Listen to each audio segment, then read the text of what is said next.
Assalaamu calaykum waraxmatullaahi wabarakaatu. Waa maanta iyo muuqaal cusub oo aan kaga wada hadli doono managerka guud ama aasaasaha shirkadda Facebook. Ninkan magaciisu waa Mark Zuckerberg.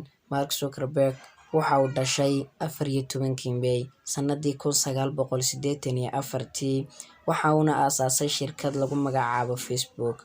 Waxaa la aasaasay sanadkii 2004. shirkadani oo ilaa haatan kobaceeda dhaqaale oo uu sii kordhayo. Haatan sanadka 2021 lagu qiyaaso inuu haysto lacag dhan 119.4 bilyan.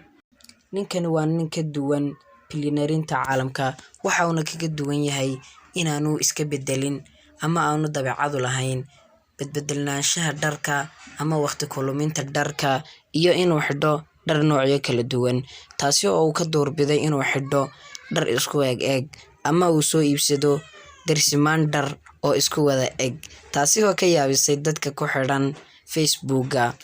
Aadna ay ula yaabeen dadka qaarna ay isweydiiyaan oo ay yidhaahdaan ninkan waa taajire, sababta uu xidhan waayo waa maxay dharka cusub ama soo baxa ee kala duwan.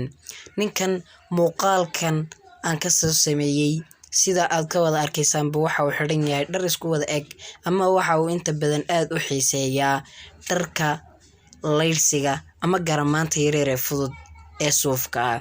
Ninkan Mark Zuckerberg waa nin xaasla ah oo dhalay 3 ciyaala.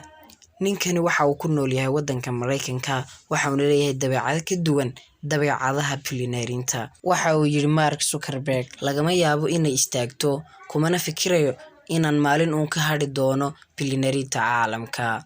Wassalaamu calaykum waraxmatullaahi wabarakaatu.